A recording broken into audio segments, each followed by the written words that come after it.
There's this riff that happens a couple of times during the song, where I play a D minor chord and I switch the bass and I keep going up dramatically. And it gives you this interesting effect because you always have that D minor bass key to go on to. And then the properties of that D minor keep changing depending on what bass you're going to. I remember that riff is probably one of my oldest riffs. That has gotta be an old video on Twitter of like 2015 or 2016. I'm going to see if I can try and find it. I've mentioned in a previous video that one of my previous songs called Ripped Apart was my first song, like my first real song that I could actually call a song and not just a super riffs. But my latest released song, Not Supposed to Find Out, is actually the song with my oldest riffs. But you know, it was at least heartwarming and fun to think about that just this riff that was so old, one of the first riffs I made, thinking like, yeah, this is a very cool riff. It just ended up in a song years and years later. In case it wasn't obvious already, go check out my latest released song, Not Supposed to Find Out, and tell me what you think. Don't forget to leave a like, comment, subscribe, follow, and stay tuned for more because I'm releasing new songs every week and I'm releasing daily videos twice a day, every single day.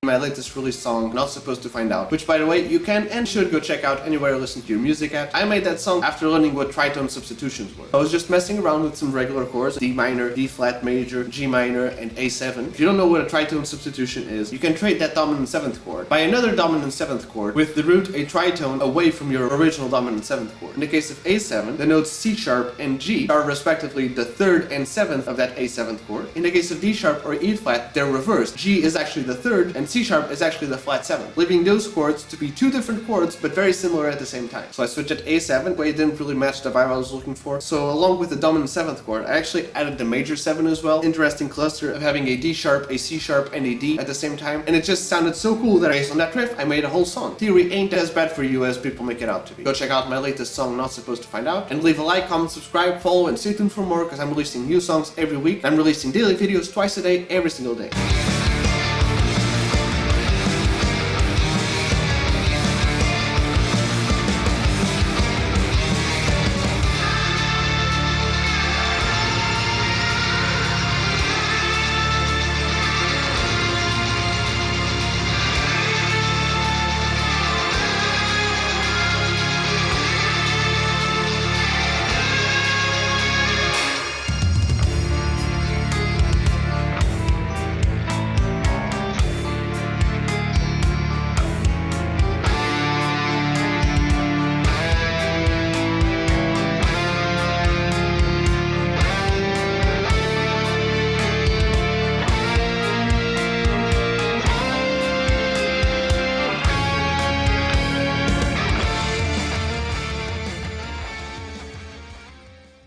I was actually teaching one of my classical guitar students. I casually played my latest released song, Not Supposed to Find Out, which if you haven't yet checked out, you can go listen to it anywhere you listen to your music at. And that student of mine was like, hey, that's a cool version of Conquer or Die. What? This is one of my songs. I was just messing around with it. When you're playing around D minor and you want to sound dark or spooky and do it in a comfortable way in the guitar, you don't really have that many amount of options. I'm a big Megadeth fan. Maybe I could have been inspired by their song. They're my favorite metal band. They're quite a huge influence, not only Marty Friedman guitar playing wise, but also general songwriting and metal riffs too. Then we did the math and we figured out that I actually made that riff around 8 months before the song came out. Even if they posted teasers, I couldn't have heard that much of the song to get that much influenced by it. So it was just one of those things where, regardless of being one of your influences or not, there's just this parallel development in two different places where you figure out two things that are quite similar, but quite different at the same time. Don't forget to go check out the song Not Supposed to Find Out, and to leave a like, comment, subscribe, follow, and stay tuned for more, because I'm releasing new songs every week, and I'm releasing new videos every day, twice a day.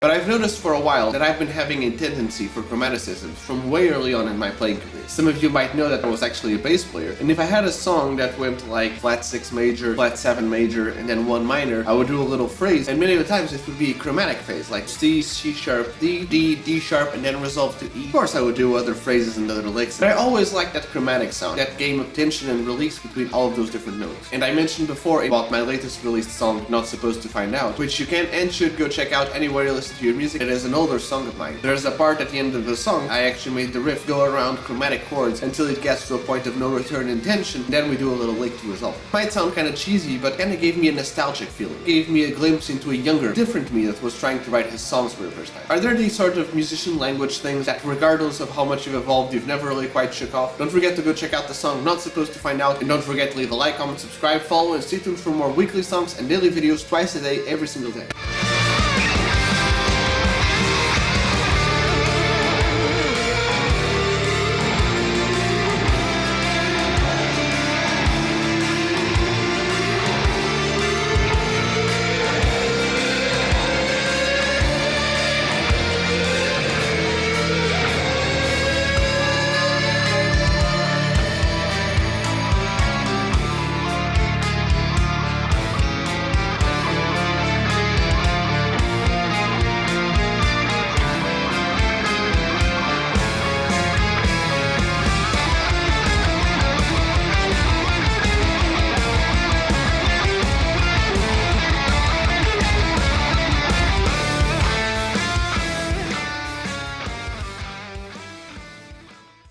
Sometimes while doing a song, you might end up using some effects or different sounds to get you inspired or to get a little bit of a different vibe. Well, I'm here to tell you that very beginner thing that you probably already know, but sometimes, like me, you might be dumb enough to forget. In my latest released song, Not Supposed to Find Out, which by the way, you can and should go listen to it anywhere you listen to your music, there's these two sections in the song where I wanted this haunting sound. So I was actually using my Kemper back there, and I was using this big reverb and a lot of tinkering in it to make it exactly as I wanted it to be. And I even put a drive pedal after it to give it a little bit more grit, and it's one of those sounds that I'm dumb enough to just never going to use this again, so who cares? If I actually have to play this song later on or something like that, I'll just get a similar sound. But let me tell you, I've tried to make a similar sound and I've gotten close to it, but not close enough. I should have just saved that sound and made a whole preset for it. In case I wanted to use it later on, I could just copy it and paste it to another riff. Follow my advice, always save your presets. In case it wasn't obvious already, go check out my latest song, Not Supposed to Find Out, and leave a like, comment, subscribe, follow, and stay tuned for more, because I'm releasing new songs every week, and I'm releasing daily videos twice a day, every single day.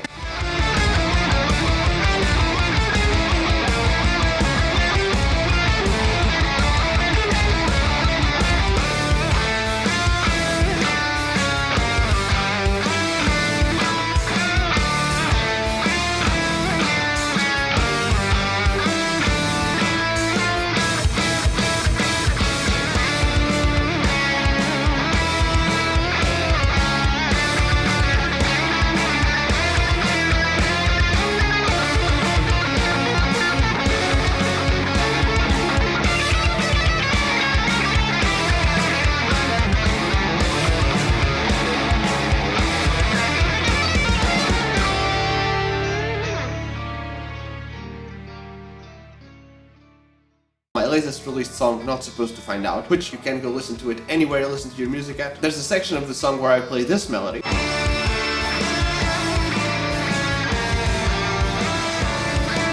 Spooky, Halloween, dark, classical music sounding song. I can figure my way around some arrangements and doing chords and melodies at the same time, but I'm not a legit classical guitar player. But if you're starting out on classical guitar, or if you are a guitar player in other genres, here's a quick tip for you to get a little bit of that classical guitar sound. You can either get your finger picking going, or maybe your hybrid picking going. As you play the melody, whenever the chord is supposed to land, you can just play the root of that chord. You don't need to at first be trying to move around chord shapes and melodies and do like big stretches or weird positions. And then depending on the part, if you want some variations, you can go to another note of that chord, like the third.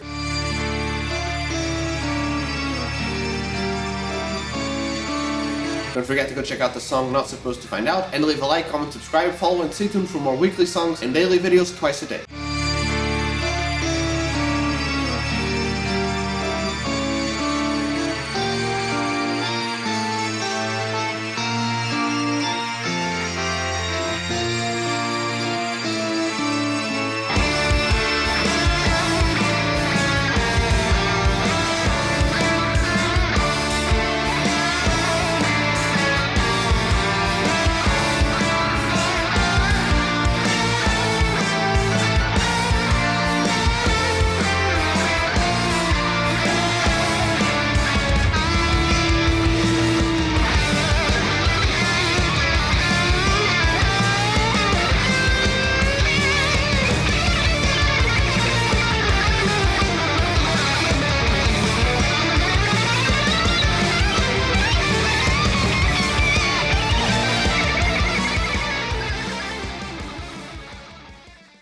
Well, here we are at the end of another week. If you aren't familiar already, I'm releasing new songs every single week and I'm releasing daily videos every single day, twice a day about each song. If you haven't yet listened to my latest released song, Not Supposed to Find Out, go check it out anywhere you listen to your music on. Go to my YouTube channel where I have not only a full playthrough / music video for you to check out, but like I mentioned before, we're not done yet. I'm releasing new songs every single week and going to my Linktree, which is in my bio and description and stuff like that, where you can go pre-save the next songs. It really helps out a lot because it tells streaming services that people are actually invested in listening to these songs. So once more, please go check it out, tell me what you think, and leave a like, comment, subscribe, follow, and stay tuned for more.